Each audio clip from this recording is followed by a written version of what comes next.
Hi, I'm Olivia Evans. I'm 28, and after years of clawing my way up, I've finally made it as a marketing executive. Sounds great, right?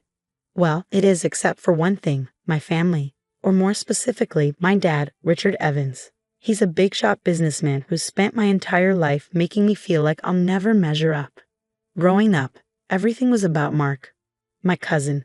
You'd think he was the second coming of Christ, the way my dad talks about him. I swear, if my dad could have traded me for him, he wouldn't have hesitated. Once, when I was 10, I won first place at a school science fair. I couldn't wait to show my dad, so I ran into his office, clutching my trophy. And what did he say? "That's nice, sweetie. But did you hear Mark made varsity as a freshman? Seriously?" It was always like that. Mark was the golden child, and I was just there. The only person who ever truly understood me was my mom. She was my rock, always ready with a hug or words of encouragement. But when she passed away when I was 18, my world shattered. Dad buried himself in work, leaving me to grieve alone. And now here I am, packing for the annual family reunion at my dad's fancy estate. I'm dreading it. My phone buzzes. It's Aunt Susan, Dad's sister. "Hey, sweetie. Can't wait to see you tomorrow. You're coming, right?" I sigh and type back, "Wouldn't miss it," before tossing my phone onto the bed. Why do I put myself through this every year? I mutter, stuffing clothes into my suitcase. The next day, I pull up to my dad's mansion, my stomach in knots. Uncle Tom's car is already in the driveway. Great, looks like the golden boy is already here. I plaster on my best fake smile as I ring the doorbell. Aunt Susan opens it, beaming. "Olivia, look at you, more beautiful every time I see you." I force a laugh. "Thanks, Aunt Susan, you look great too." She ushers me inside, chattering about how everyone's out back. Your father's firing up the grill. Oh, and Mark brought his new girlfriend. She's just lovely. Of course he did. I bet Dad's already planning their wedding. I take a deep breath and step onto the patio, forcing another smile.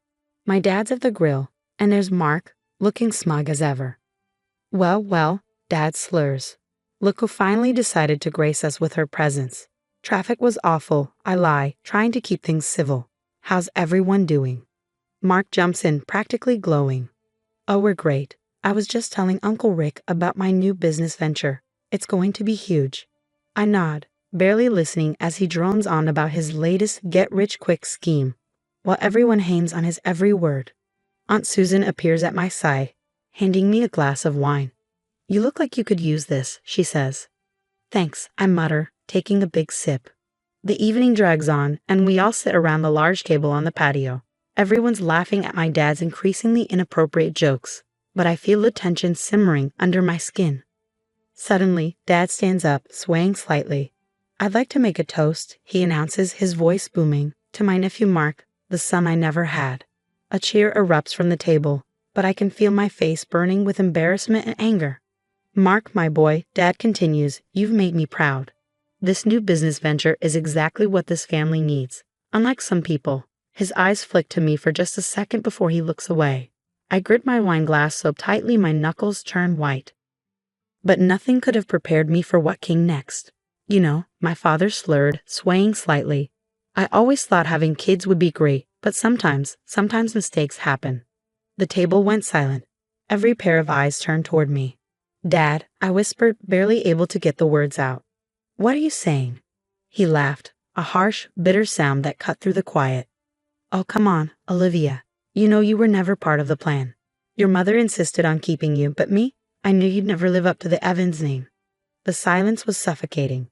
I stood so abruptly that my chair toppled over, the noise echoing through the stillness. "Excuse me," I choked out, rushing inside, barely able to hold back the tears. I found myself in my father's study, tears streaming down my face. How could he say something like that, especially in front of everyone? The door creaked open behind me. I didn't need to turn around to know who it was. "What do you want?" I spat. "To explain," my father said, his voice strangely calm.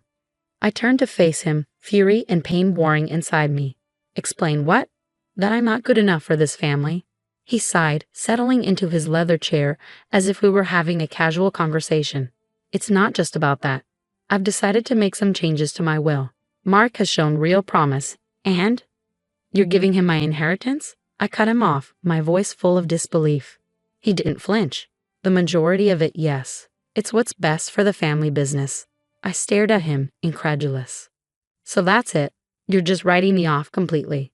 Olivia, don't be dramatic, he said, waving a hand. You'll still get something. Just not as much as we originally discussed. I shook with anger, tears blurring my vision. You know what? Keep it. Keep all of it. I don't want anything from you. Don't be hasty. No, I interrupted, my voice trembling with rage. I'm done. Done with you, with this family, with everything. You want Mark as your heir? Fine, but don't expect to ever hear from me again. I stormed out, ignoring the concerned glances from relatives as I grabbed my purse and keys. As I reached my car, I heard Aunt Susan calling after me. Olivia, wait, where are you going? I turned to face her, my voice cold and cutting. Ask your brother. I'm sure he'll be thrilled to tell you all about his mistake. Without another word, I got in my car and drove away, tears spilling down my cheeks as the estate disappeared in my rearview mirror. As I sped away, I made a silent vow. This would be the last time Richard Evans, or any of them, would hurt me. I was cutting ties with my toxic family for good. Later, I stumbled into my apartment, emotionally drained. My phone buzzed on the counter. It was Zoe, my best friend. Girl, where are you? I thought we were grabbing drinks tonight. Zoe, you won't believe the night I've had. I said, my voice breaking as I fought back the tears. I'm coming over. Don't move. 30 minutes later, Zoe was at my door with a bottle of wine and a sympathetic ear. I told her everything. Dad's drunken speech, the mistake comment, the bombshell about the inheritance. That rat bastard, Zoe hissed, pouring more wine. Liv, you can't let him get away with this. What am I supposed to do? It's his money. Zoe's eyes lit up. What if there's more to the story? Your mom always seemed like she was protecting you from something. I frowned. What do you mean? Remember how weird she'd get whenever your dad's business came up? Maybe there's dirt you don't know about. The idea took root. Mom's old letters were still in the attic. Maybe they held answers. The next morning, nursing a wine hangover, I climbed into the attic. Dust-covered boxes were scattered everywhere. After an hour of searching, I found a small locked box labeled Elizabeth's personal. Inside were dozens of letters, one standing out from the rest. My dearest Olivia, if you're reading this, I'm gone. There's so much I wanted to tell you about your father, about our family, things I was too afraid to say. Know that I've left something for you, something your father doesn't know about. It's not much, but it's yours. Look for the key where the sun always shines. All my love. Mom. My hands shook as I read the letter. What did she mean? What was Dad hiding? I needed help. That's how I found myself in a dingy office, face to face with Jake, a private investigator. He had a 5 o'clock shadow and eyes that had seen too much. So, he said, leaning back in his creaky chair, you want me to dig up dirt on your old man. I needed to know the truth, about my father, the business, everything. Jake nodded slowly. All right, Miss Evans. But I warn you, sometimes the truth ain't pretty. A week later, Jake called. You better come down here. You're going to want to see this for yourself. I rushed to his office, my heart pounding. Jake had files spread across his desk. Your daddy's been a busy boy, he said, pointing to the papers.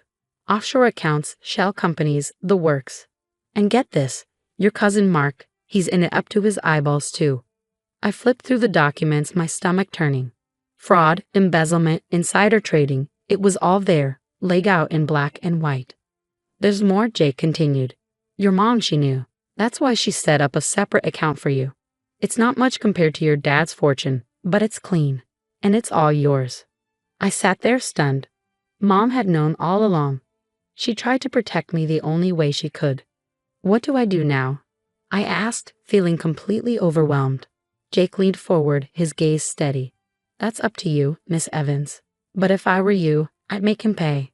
As I left Jake's office, my mind was spinning. I had the truth now, but what was I going to do with it? One thing was certain, this wasn't over. Not by a long shot. Dad and Mark thought they could push me aside. They had no idea what was coming.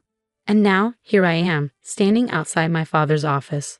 My heart is pounding like a jackhammer, and the USB drive in my hand feels impossibly heavy. It's showtime. I stride in, channeling all the confidence I've faked over the years. Dad and Mark look up, their surprise quickly shifting to annoyance. What's the meaning of this, Olivia? Dad barks. I smirk. Oh, just thought I'd drop by for a little family meeting. You know, to discuss offshore accounts, fraud, the usual Evans family business. Their faces, priceless. I wish I had a camera. You can't prove anything, Mark sputters, his confidence shaken. Actually, cousin dearest, I can. And I will, unless you're willing to make a deal. Long story short, I walked out of there with my rightful share of the company and a very legally binding agreement. Turns out, I'm pretty good at hostile takeovers. So what's next for Olivia Evans? Who knows? But one thing's for sure. I'm done living in anyone's shadow. This is my story now, and I'm just getting started. The story of Olivia Evans has come to an end. Now we want to hear from you. What would you do if you discovered your family's darkest secrets? Would you expose them, even if it meant destroying your family's reputation? Or would you stay quiet to protect the people you love? How far would you go for justice? Is revenge ever truly worth it? Share your thoughts in the comments below. What would you have done in Olivia's shoes? Do you think she made the right choice? Have you ever had to cut ties with toxic family members? How did it impact your life? Where do you draw the line between family loyalty and personal integrity?